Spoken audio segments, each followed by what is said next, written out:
This is BBC Radio 5 Live. 5 Live Drive. Claire McDonnell and Tony Livesey. Thanks for joining us on 5 Live. Now, if you are under 25, you are more likely to listen to orchestral music than your parents. That's according to research from the Royal Philharmonic Orchestra. And this is partly down to the fact that it's the music that under 25s listen to when they're gaming. Now, Andy Brick is one of the world's leading composers for video games, and he is bringing his show Game On to Manchester this weekend.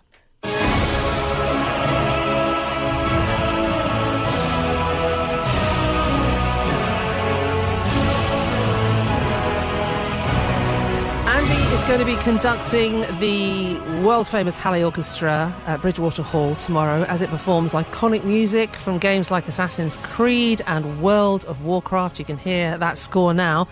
I'm delighted to say he's taken a break from rehearsals to speak to us now. Good evening, Andy. Hi, how are you?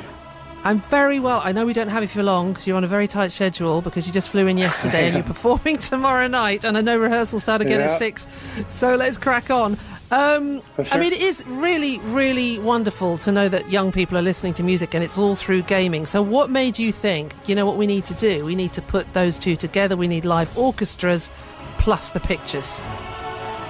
Yeah, it goes back actually 20 years. So 20 years ago, I was the first guy ever to do a symphonic game music concert outside of Japan, so in the Western world. And I did it with the Czech National Symphony Orchestra in Leipzig.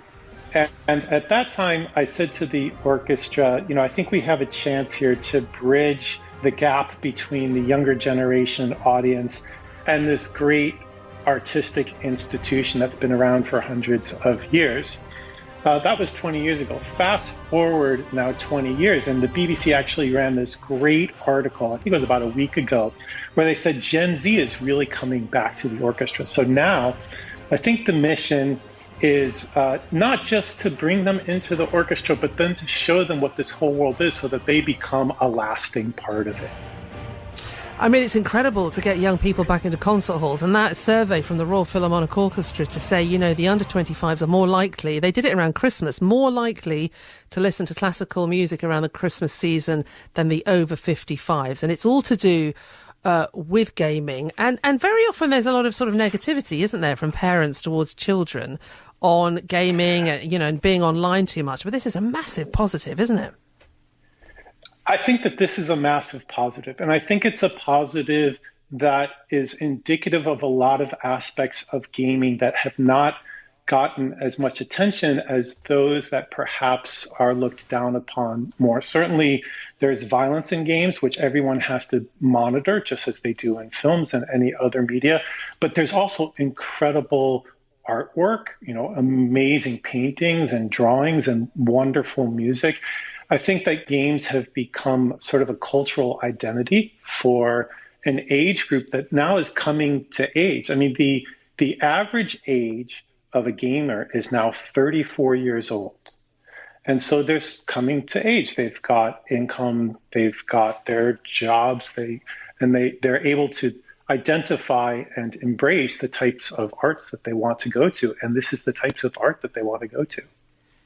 I mean, you've been writing music for these games for years. I mean, how satisfying is it? Because I know you've done some concerts, as you've said, and this is the first time you're doing it in Europe. But how satisfying is it just to get those young people, maybe people who hadn't even been in a concert hall to see a symphony before, to see them walking through the doors? Yeah, I think that feeling of just perpetuating the excitement of the orchestra to the next generation is still there for me. And it really is the reason why I do this.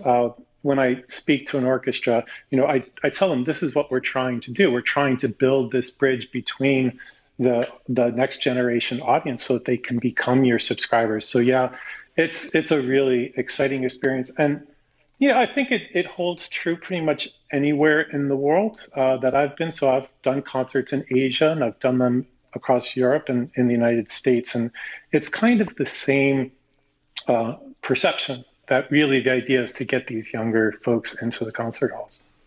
Let's bring in a little bit of Assassin's Creed then, because I know we're going to be hearing that at the concert, the Halley.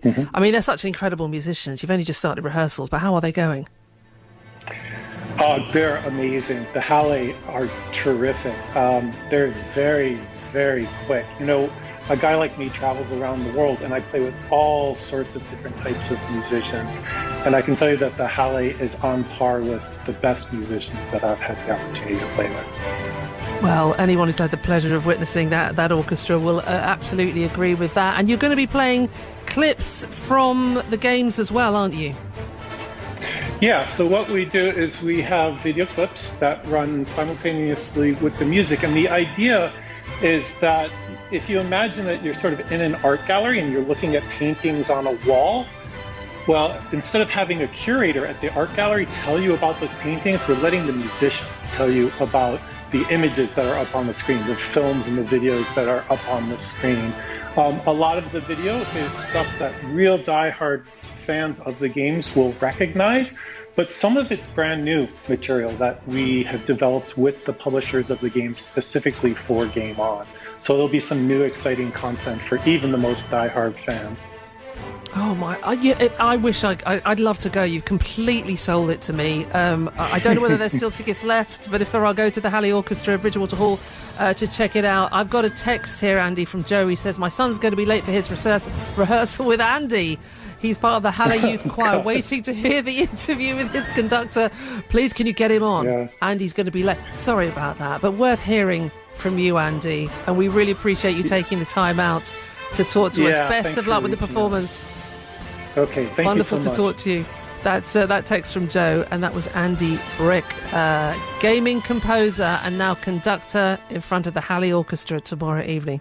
Wasn't that great, Tony? Yeah, I was talking to Ellis and John earlier, saying for me, for my generation, our generation, their generation, it was...